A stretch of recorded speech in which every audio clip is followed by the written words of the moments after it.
Buenos días, estamos aquí en la sección de cine con Marta y en este caso con mi compañero José Alfonso también, que lo he invitado para que hablemos de... Bueno, nos hemos puesto esta vez el listón un poquito alto, para que hablemos de películas y series que han cambiado el panorama del cine y de la televisión, aunque han sido muy influyentes, ¿no? O que lo han intentado. O que lo han intentado.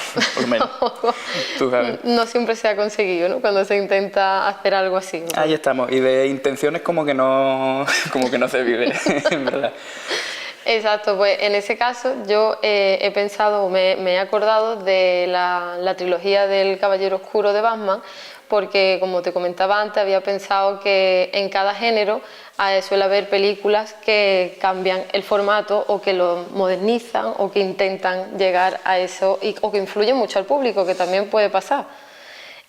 Por ello me he querido centrar en el cine de superhéroes, en este género en particular, porque considero que desde el año 2008, más o menos a la actualidad, ha habido un cambio bastante drástico con la publicación de la trilogía del Caballero Oscuro de Christopher Nolan y con la publicación también de Iron Man por parte del universo Marvel, que llegaría hasta más o menos, bueno, aunque continúa hoy en día, pero esa etapa llegaría hasta Infinity War, que también considero que fue bastante rompedora, o por lo menos para el público. Entiendo que para la crítica no tanto.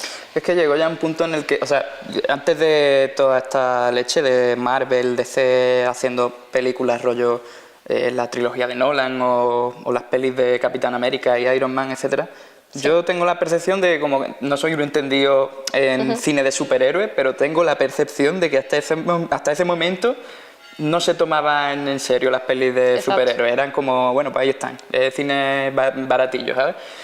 Y bueno, pues estas pelis que estabas comentando tú cambiaron un poquito esa percepción que tenía el gran público. Ahora creo que últimamente como que ya se ha estabilizado ese factor novedoso y de esto ya la gente como que le da un poco más igual, y los últimos estrenos están siendo, no están marcando tanto como aquellos, ¿no? En plan, los Eternals, esos quienes son, no conocen ni su casa.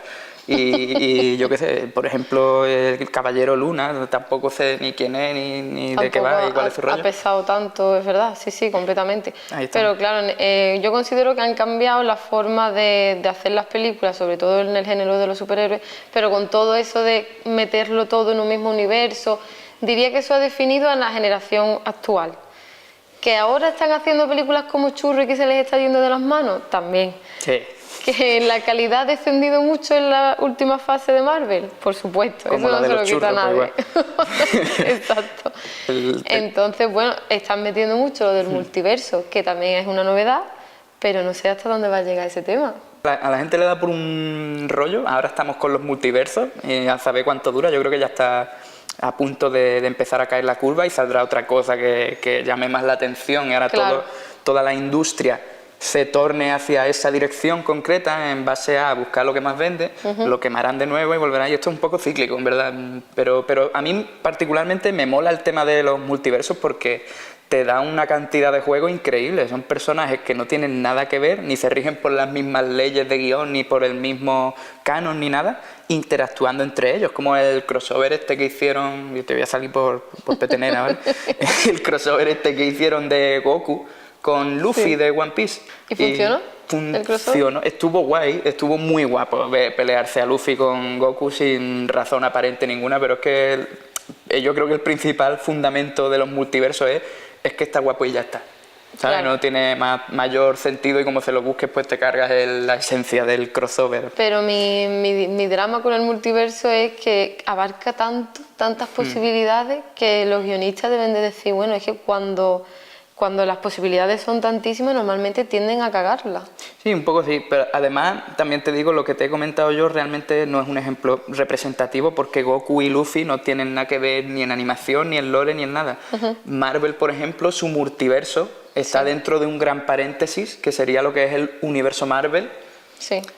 El tema del Doctor Strange. Pues el Doctor Extraño es que no lo... y lo voy a decir el Doctor Extraño porque es que es raro, ese CGI que de repente le sale un ojo aquí en la frente. A mí esa película no me ha gustado nada y no la he visto. O sea que imagínate... ¿No la has visto? No, imagínate si no me va a gustar cuando la vea. Es que va a ser exagerado porque te coge cosas que ha de esto. Este es un ejemplo del multiverso cuando la cagan con el multiverso. Claro, es que esa es la cuando cosa. llevas 28 sagas de películas sobre el mismo círculo de personajes, como pueden ser los Cuatro Fantásticos, que hay muchísimas pelis de los Cuatro Fantásticos, Sí. otras muchísimas pelis de los X-Men, el profesor Charles Xavier te lo pintan como, no sé qué, no sé cuánto. Y entonces en los videojuegos hay una cosa que se llama nerfear, ¿sabes? Que es cuando te aparece un personaje que dice, pues yo soy el más poderoso porque utilizo mi poder de, yo qué sé, con la mente te destruye, pum. Y dices tú, no es justo, ¿sabes? Este tío está demasiado petado, ¿sabes? Es imposible luchar contra él, es imposible tener una lucha que sea mínimamente interesante porque es que es Dios todopoderoso. Claro, que eso ¿Qué también. hacen los videojuegos? Entonces lo nerfean, le bajan el daño.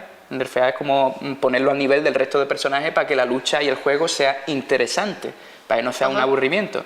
Entonces tienes un personaje que durante 28 películas y media, exageración andaluza, te lo pintan como el más fuerte de todo el mundo, no sé qué, y ahora llega y hace así y te lo mata en 20 segundos y medio. Y tú Claro. te quedas así, digo, ese es el profesor Chacha, además el actor original al que todo el mundo quiere, ama y respeta como el puñetero Dumbledore. Pero yo considero que eso le pasa también a Visión, al personaje de Visión. Ahí está, Visión es mucho más poderoso que todos los Vengadores y todo el rollo. Y ¿Qué le pasa? bajan el rollo mucho. Por la magia el guión, o sea, Claro, por claro. la magia del guión, pues ahora resulta que se lo cargan en un soplío porque es que si no los demás no tienen oportunidad y se nota un huevo cuando eso está forzado por el argumento, ¿sabes? Porque sí. dices, O no tiene lo ni pies quitan ni de cabeza. medio un poco, Ahí claro. estamos. No tiene ni pies ni cabeza que le hayan ganado a este tío de esta manera, pero lo han hecho. ¿Por qué? Porque es que si no, la peli termina ahí, ¿sabes? Claro. Bueno, y retomando el tema del tema de DC y de Batman, a mí lo que me parecía guay del Batman de Nolan era que le daba realismo y lo oscurecía. Sí, Entonces, ese bajaba el brillo. oscurecimiento... Le bajaba el brillo. Ese oscurecimiento se ha dilatado en el espacio-tiempo y lo han usado muchísimo y para el tema de los superhéroes, llegando a ser la peli de Batman contra Superman bastante oscura, pero no bastante oscura de trama, sino bastante oscura de bajarle el brillo. ¿No? Sí, también de bajarle el brillo. Exacto. Es que ahí está la cosa. La primera vez se lo ocurra, la segunda dice yo, ¿verdad? Así cuesta menos trabajo. Y ya empiezan a economizar de un lado y de otro. Realmente lo que hacía más oscura a la película no era bajarle literalmente el brillo a la pantalla, era subirle el tono al guión. Exacto. Hacer un guión para un público más maduro y más oscuro. Que también te digo, esto puede también jugar en contra de la propia película, ¿sabes? Sí. Porque te puedes realmente cargar, o sea, una película de superhéroes, tú vas a verla por los superhéroes y tal, pero si el tono realista y el tono oscuro y adulto no tiene, yo qué sé, sobrepasa el nivel de surrealismo que tú esperas de una peli de superhéroes, por ejemplo, Batman, la última de Batman, es mucho más oscura y más sórdida y realista que las anteriores. Ahí es donde yo quería llegar, pero él tiene el puntito ya gótico, ¿no? Sí, como que le han dado un toque más de... emo. Exacto, Un un toque toque más bastante de... emo. Aún así a mí me gustó la estética, me gustó la iluminación. Sí, está guay, pero... No está mal, pero es como llevar ese tema del Batman oscuro a lo máximo. A lo máximo, pero es que si te pasas, al final Batman va a hacer un notas con un traje de goma espuma negro. Ya. Porque eso es lo más realista, un tío que ni puede volar, ni puede Exacto. lanzar garchos, ni tiene nada. No Los tiene productos poder. que se habrá comprado de autodefensa en AliExpress y a la calle pega palizas como Kikas. Esa es la cosa, si tú maximizas hasta yo qué sé, límites insospechados el realismo en las pelis de superhéroes, te cargas las pelis de superhéroes, a menos Hay que tener cuidado, claro. que el argumento gire en torno a ese realismo, ¿sabes? Que sea una mecánica más de la obra que tú estás poniendo sobre la mesa, como pasa en Kikas.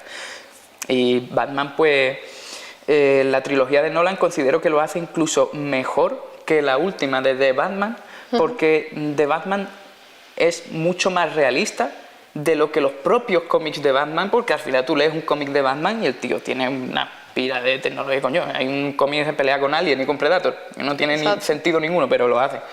Entonces eso, el cine de superhéroes, Marvel por ejemplo no es para nada, no cae en eso para nada porque sabe que no juega a su favor. Los superhéroes de Marvel, Spiderman, un tío con malla. Y quedar realista, la gente entiende el concepto y sabe a lo que va a ver y no chirría, ¿sabes? El tema de los poderes y todo eso queda bien, porque eso, no sé si la gente lo sabe, pero en los guiones se llega a un acuerdo con el espectador sin que se hable, pero cuando tú vas a ver a un superhéroe sabes que va a tener poderes o sabes que la cosa no va a ser científica. Ahí estamos, te establecen las bases desde un principio, te va el guionista introduciendo, vale, pues estas son las normas por las que se rige este universo. Exacto. Y los mejores guionistas son aquellos que esto te lo explican sin que tú te des cuenta. Una peli que se llama, madre mía, San Andreas, ¿vale? De Buenísima. La Roca, haciendo de La Roca conduciendo cosas que explotan, ¿vale? Fue de las mejores de ese año. Sí, esto me parece que directamente mi subconsciente lo ha sacado de lo Sí, sí, pero bueno, vale, no pasa nada. pues en esa peli empieza y están en clase de... Casualmente, la peli va sobre catástrofe geográfica, sí, la falla ¿vale? de San Andreas, La falla de San Andreas y toda esa movida. De terremotos, vamos. Y casualmente, pues la acción se centra en una aula donde están impartiendo clases, casualmente de geografía, donde casualmente se está hablando de fallas y de la putada que sería que ahora se abriera una por la cara en el suelo, ¿sabes? Entonces que tú, uy, me huelo... ¿Qué me quiere decir? No sé, pero me da a mí que un tsunami no va a hacer. A lo mejor se abre el suelo. A lo mejor, yo no lo sé. Claro, pero eso hay que hacerlo bien para que no huela tanto, Ahí porque estamos. en ese caso no se hizo bien. Es que es eso, mira, una cosa que se ha perdido es esa sutilidad. Últimamente las empresas, como quieren sacar películas rápido y rentables, ¿no? Tiran un poco de la idea de que el espectador es idiota y hay que explicarle las cosas como si fuera un crío. Que está mal. Y estas sutilezas que se tomaba antes el cine, por ejemplo, y te voy a poner un ejemplo que al principio vas a decir, yo, ¿qué te pasa? La Matanza de Texas, la original, la primera, Sí. tiene unas sutilezas increíbles, es fantástica, es una película increíble. Se llegan a unos acuerdos con Llegan a el unos acuerdos con el espectador. espectador y ni siquiera te das cuenta ni te lo hueles. Cara de Cuero lleva un total de 3 máscaras a lo largo de la película, una de un hombre, Sí. otra de una anciana y otra de una mujer maquillada, ¿vale? Y algo que tú no pillas hasta que no te lo cuentan, porque yo llevo viendo esa película años y años y hasta que no hace poco me enteré que con cada una de esas máscaras, Cara de Cuero cambia su personalidad y su forma de ser. La idea del director era que como él tenía un trastorno, ¿no? Cara de Cuero es una persona que tenía una neurodivergencia, ¿vale? Y entonces, pues, él sentía que no tenía personalidad y la personalidad que brotaba en él era en función de las máscaras que se ponía. Como él estaba vacío, él se ponía la personalidad de la gente de la que sacaba su careta. Tiene sentido. Entonces, una película que puede seguir descubriendo cosas nuevas mucho tiempo después de que se estrene. Esto se ha terminado en el cine actualmente y muy pocas son las películas que recurren a cositas así, que esos son los detalles. Pena, ahí estamos, esos son los detalles que te hacen pensar, coño, alguien se ha trabajado bien el trasfondo de esta película. Bueno, ¿y qué película has pensado tú que sea influyente o que haya intentado ser influyente? Mira, enlazando un poco con el tema de la inmediatez y de los argumentos poco elaborados y de estas cositas, he traído una película que a mí me ha encantado, que pienso que no sé si decir que está infravalorada, porque está muy bien valorada, pero hay otra que es del mismo director, que yo sepa tiene 3 películas y un cortometraje que es vomitivo, en el mejor de los sentidos, porque es lo que pretende el tío, que sea incómodo. Es muy incómodo, es extremadamente incómodo este cortometraje. Y la peli que yo te he traído es Midsommar, que es una película que trabaja muy bien este concepto, la sutileza, ¿no? El no contarte directamente lo que está ocurriendo en el entorno, sino que tengas que ser tú el que va pillando las cositas, ¿sabes? Te va dejando un montón de miguitas de pan, como yo le digo, y tú ya pues las vas siguiendo, no te tira la barra a la cabeza, ¿sabes? Entonces, lo que va ocurriendo en el interior de la protagonista está siempre ligado a como los Jorga, que son como la secta a la que van a pasar el fin de semana. Introduce un poco la película. Es género de terror, ¿no? Por si la gente no lo sabe. Es de terror, pero yo discrepo en que sea una peli de miedo, porque realmente es una película con una conclusión muy feliz y muy alegre, pese a lo perturbadora que es, porque es muy perturbadora, es extremadamente perturbadora. y trata sobre unos jóvenes que están Sí. trabajando en su tesis de final de carrera o algo así, y entonces pues van a pasar unos días al festival del solsticio, a una especie de comuna noruega o algo así. Claro, porque es en un país... Ahí está, nórdico. Es Nórdico. como una especie de secta donde la mitología celta, la mitología vikinga y todas estas cosas está como muy arraigada. Ajá. Y bueno, van allí, van pasando cositas muy perturbadoras, muy de esto, poquito a poco pues la gente va dándose cuenta de que aquello es peligro. Y bueno, hay un desenlace en el que... Bueno, no lo destripes. Bueno, no la voy a destripar, Que yo no la he como visto. hicieron ellos con los protagonistas. No, hombre. No, le pasó al protagonista. Ahí estamos. Está muy bien, tiene un pedazo de giro y además todo lo que ocurre en el entorno de los personajes Sí. te va explicando lo que a nivel interno va sucediendo en la prota, que es una chica muy atormentada por una serie de circunstancias traumáticas de su vida. Ajá. Y entonces tú lo vas viendo y vas diciendo, me están diciendo algo de fondo, no directamente. Que eso es lo bonito. Y que eso es lo se bonito, intuya. y tú que ves la película sea una especie de feedback, no que te tiren la información a la cara y tú pues, no tengas que hacer el mínimo esfuerzo para descifrarla ni para entender cuál es el mensaje y tal, porque mucha gente no ha entendido el mensaje de esta película, y lo entiendo en una sociedad con cada vez más obras de estas mediocres de las que hemos estado hablando, en las que no se trabajan las profundidades, no se trabajan los personajes, no se trabaja el guión, Que no nada. es un cine de terror de Ahí sustos estamos. y ya está. Es No, algo no, no, más. es cine de terror, no cine de susto. Exacto. Venga. Yo con respecto a ese director he visto Hereditary, Hereditary. que está en HBO, por cierto, no sé, Midsommar creo que está en Amazon Prime. Sí, Midsommar creo que estaba en Amazon Prime también. En HBO también está The Batman, por si alguien quiere verla también. Y bueno, yo esa peli me pasó un poco lo mismo. Al principio no sabes muy bien de qué va, es como que hay una herencia de por medio, ha fallecido la madre de la protagonista y tal. Y de repente la cosa coge un tono. Sí, un tono muy... Pero te voy a decir una cosa, la gente la tiene como muy idealizada esa película, creo, Sí. en mi opinión. Y, No, y a mí me pareció como, digo... a ver, El valor que yo le, al rollo, perdón. que le vi era que me sorprendió un poco, que no fue una película de terror sin más. Pues mira, hace poco he visto Insidious. Sí. Y digo, por favor, es que puede ser más evidente esta película. Insidious, yo ya las veo igual que veo las de Marvel. Claro, el es Insidious como- verso, ¿sabes? Que ahora los quieren, Insidious verso. no, fuera coña, quieren mezclarla con Sinister. Que para mí, a mí me encantó Sinister. ¿Qué tiene que ver? Nada, multiverso.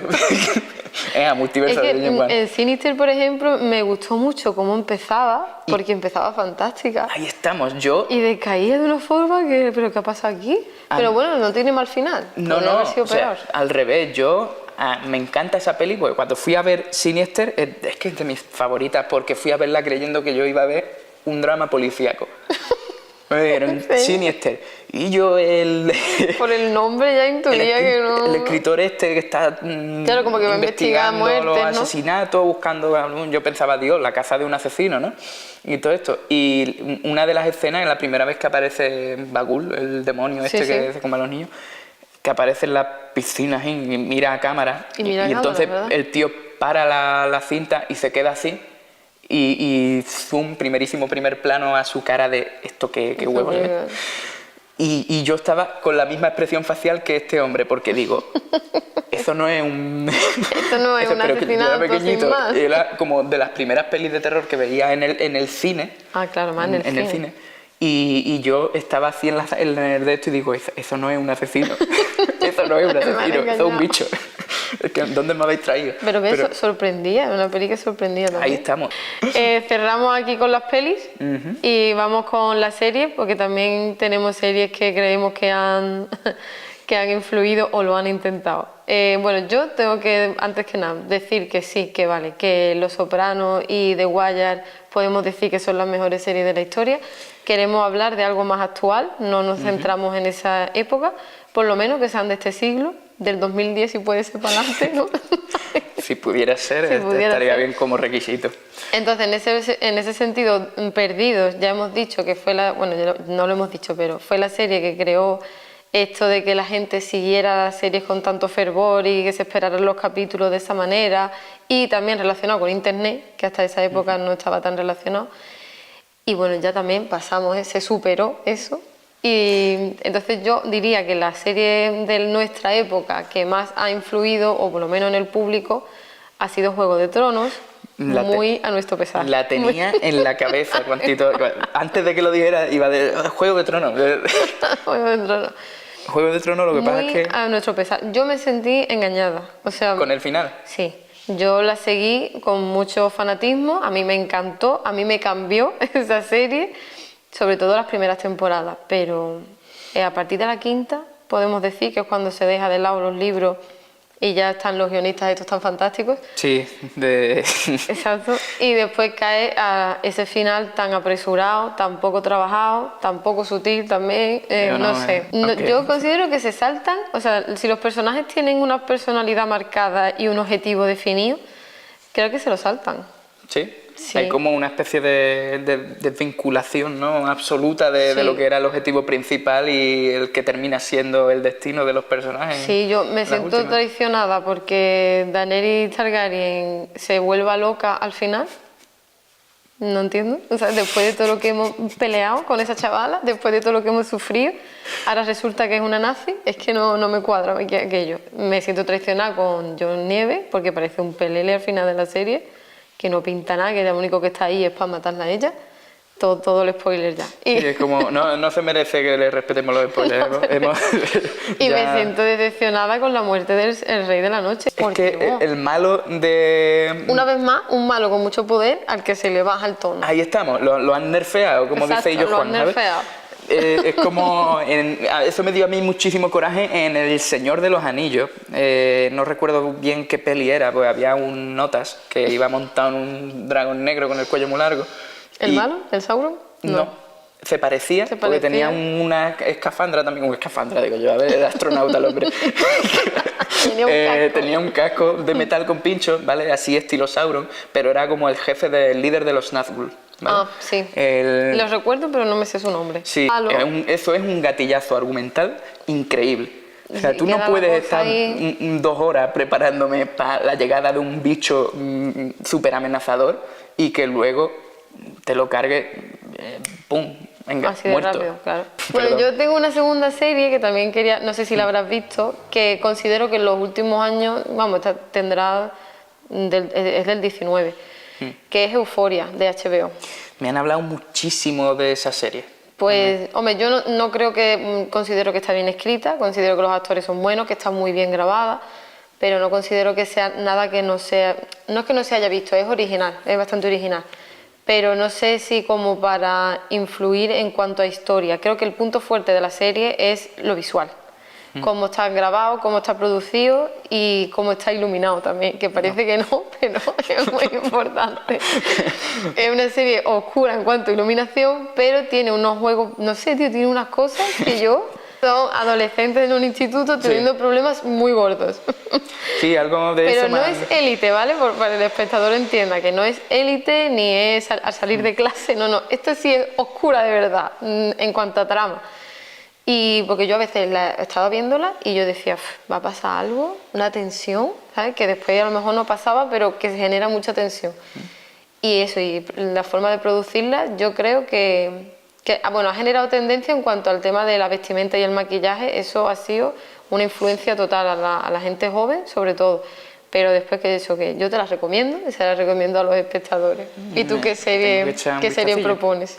Verás, yo tenía varias opciones, no terminé de decidirme por ninguna, pero como tengo un ejemplo indirecto de una serie que sí que ha marcado cierta tendencia, al final me he decantado por una serie de animación que se llama YOLO, Crystal Fantasy, ¿vale? ¿Se puede ver en algún sitio? Está de hecho en HBO, ¿vale? O sea, el humor millennial de lo absurdo, cosas sin sentido, guiones que prácticamente están improvisados. Esta serie no es muy conocida, ni ha marcado mucha tendencia, ni ha sido muy influyente.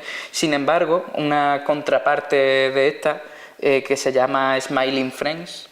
Es otra serie de animación hecha por gente que comenzó haciendo animaciones chorras en YouTube, más o menos del mismo palo, que intenta provocar la misma sensación que YOLO consigue provocarte, sí, sin esfuerzo aparente. Sin embargo, Smiling Friends ha triunfado en todo lo que es el panorama de la animación para adultos, de la comedia, ¿no? Adult Swim. Me encanta esa compañía, me encanta. Adult Swim, todo lo que hace, o la gran mayoría de lo que hace, sí, es muy bueno. Y esta serie como que ha dado mucho boom. De hecho, YOLO también es de Adult Swim.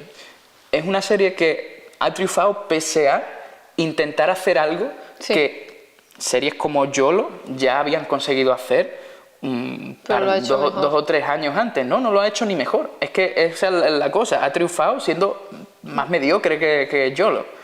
YOLO Crystal Fantasy es como hay varios niveles de surrealismo y de absurdez, ¿vale? Pues ponte una idea, Rick y Morty está en un 5, porque es muy absurda, pero tiene hasta una línea de lore, digamos, de un hilo argumental base, y luego muchos hilos argumentales que son secundarios, porque en cada episodio pasa una cosa distinta, que no tiene que ver con lo que pasó en el anterior, etcétera. Pero de fondo hay un hilo canon sobre, pues, el malo principal de la serie, etcétera, etcétera. Sí. Y YOLO da un paso más allá y el hilo principal se lo carga. Y solo hay hilos secundarios todo el rato, ¿vale? Bien, YOLO lo ha hecho de una manera muy orgánica, que tal como te lo va lanzando, te va entrando y te va entrando sin necesidad de que te lo fuerce el argumento. Sin embargo, Smiling Friends, que es la que ha triunfado, lo hace de una manera mucho más ortopédica, mucho más simple, más forzada. Notas que los episodios son como un intento quiero y no puedo de otras escenas que ya has visto en otras series y en otras películas de animación. ¿Y por qué tiene ese triunfo? ¿Y por qué tiene ese triunfo? Pues que estoy dándole vueltas desde que me vi los primeros episodios diciendo, hostia, esta serie ha sido muy alabada por la crítica porque es como muy absurda, es muy surrealista, y yo viendo lo que he visto me esperaba algo que superara mis expectativas, no algo que fuera peor que lo que ya había visto. O sea, y peor, un poco peor, si es que no me he reído viéndola, y se supone que... ¿Se supone que es comedia? Claro, es lo mismo que yo, es totalmente absurda, es situaciones de risa. Sin embargo, la que ha tenido más influencia es la que menos te ha gustado. Ahí estamos, es la más... ¿Se puede ver en HBO también? Sí, creo que está en HBO, está en HBO. Y puedes ver las dos y comparar. O sea, YOLO innovó muchísimo más de lo que ha innovado Smiling Friends y sin embargo no se le ha reconocido. Y yo, bueno, pues a partir un poco una vara a favor de YOLO Crystal Adventures, que también los creadores de esta serie tienen un episodio en YouTube de Rick y Morty que hicieron ellos, versión australiana, flipante, porque además, como Rick y Morty tiene esa dinámica de universos paralelos, es perfectamente contemplable dentro del canon original de Rick y Morty. Cualquier fanart, cualquier cosa que tú veas por ahí, la serie previamente ya ha contemplado su existencia dentro del multiverso de Rick y Morty. Multiverso por todos lados. El día de los multiversos. Totalmente. Entonces, pues eso, yo recomiendo que si tenéis HBO, echéis un vistazo a YOLO Crystal Fantasy y después echéis un vistazo a Smiling Friends. Pues esto es lo que traía yo. Esa sería tu recomendación. Ahí estamos, esa es mi recomendación. Pues nada, yo espero que les haya gustado esta charla cinematográfica que hemos tenido. Ahí estamos. Y la semana que viene volveremos con otra temática, pero hablando los dos aquí de lo que opinamos sobre las pelis y las series. Efectivamente, cada vez todo peor.